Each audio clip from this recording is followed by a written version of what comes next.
One of the most frequently asked questions that I have in my clarity calls in my clinic in Melbourne, Australia, is about weight loss resistance for women over the age of 35. So I'll just give you a little breakdown as to what it is that you need to know about your biochemistry in order to ensure that you are not experiencing weight loss resistance, especially when you're doing all the things that you know that you should be doing in order to get the results that you want. Firstly, sleep. Perimenopausal women must be sleeping 8 hours a night. You should not be waking during the night. You should not even be waking to get up and go to the toilet. If you can sleep for 8 hours a night, whether you need plant-based melatonin or nervous system support or magnesium or a beautiful magnesium salts bath, or whether you need to increase your exercise in order to feel really body tired, whether it's your progesterone deficiency causing insomnia, that needs to be addressed first. You definitely need to be sleeping 8 hours a night. When you're sleeping 8 hours a night, you've got cortisol and melatonin balanced. When cortisol is too high during the night, your body thinks that you're in a war zone. Famine comes after war, so your body will hold on to everything that you take in and eat during that day, thinking that it needs to store fat. So basically you're in a fat store state as opposed to a fat burn state. The other thing that happens for women over the age of 35 is insulin resistance. So we become more insulin resistant. We have more blood glucose in our systems, so we absolutely need to move. You definitely need to get your steps in. 10,000 steps a day if you're having weight loss resistance issues.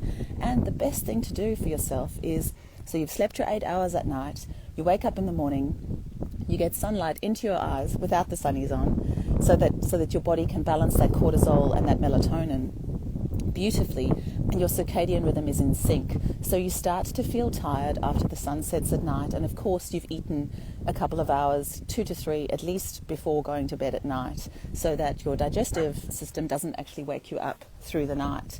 Okay, we've got 8 hours of sleep, we've got 10,000 steps, we've balanced our melatonin and our cortisol levels, and then we need to make sure that our blood glucose levels are stable, and we need to make sure that we're not insulin resistant. So it's absolutely imperative to test fasting insulin and your blood glucose. And things like intermittent fasting and things like macadamia nuts and an MCT oil can get your body into a fat burn state and out of a fat store state. So make sure that you're taking in adequate protein in perimenopause as well. That's another component. We need to be eating 1 gram of net protein per 1 kilogram of body weight, or per 1 kilogram of ideal body weight. If 1 kilogram of current body weight in protein is too tricky, it's actually very difficult to eat that much protein if you're not used to it. The other thing that you need is fiber. Women need 25 grams of fiber a day to ensure that the peristaltic motion and your gastrointestinal tract and the colony in there, especially your beneficial microbiome, are happy and they're receiving their food sources. Gut. If it isn't your gut and it isn't your microbiome controlling your metabolism, it certainly is your hormones. You need to know, I think one of the most important things to know is that gut symptoms don't necessarily present, or gut issues don't necessarily present as a gut presentation. So you might think, I don't have any flatulence, I don't have any bloating, I don't have any pain, I don't experience constipation, and I don't experience difficulty. I have a beautiful full elimination. I'm number 4 on the Bristol stool chart. I have no alternating bowel motions. I have at least 2 to 3 bowel motions a day. I'm not constipated, and I go every day. So people think that's what you need to focus on when practitioners are saying you need to focus on gut health. And what I'm saying to you is that gut health is associated with mood, gut health is associated with sleep, gut health is associated with nervous system. So it's not just gut presentations that the gut impacts. The gut impacts absolutely everything, including your metabolism and your microbiome. Like I said before, if it isn't the microbiome, it is your female hormones. You need to know the ratio between estrogen and progesterone. If you're still cycling, if you're still ovulating and you're still bleeding, you absolutely need to know where estrogen, progesterone, your testosterone and your androgens, and of course I've spoken about cortisol and melatonin before. Oh, look, it's a puppy. It's a puppy party. All the little puppies are out today.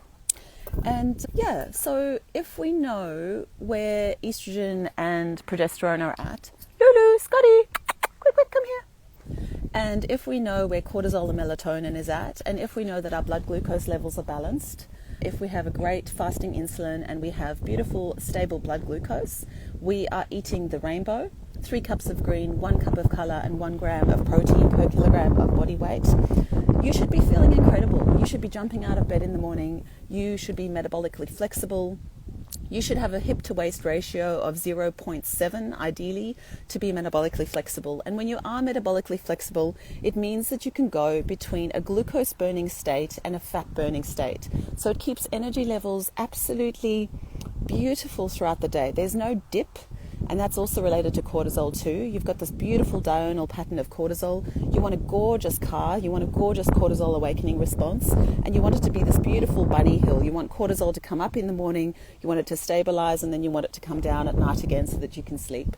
Weight loss resistance, one of the things that I get asked all of the time on my clarity calls. You need to focus on sleep. You need to get 8 hours of sleep a day. You need to do your 10,000 steps if you have weight loss resistance.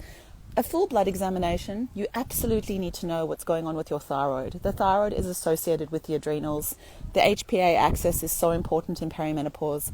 Hypothalamus, pituitary, ovarian, and adrenal axis needs to be communicating beautifully. The gut is in the middle so you cannot ignore it.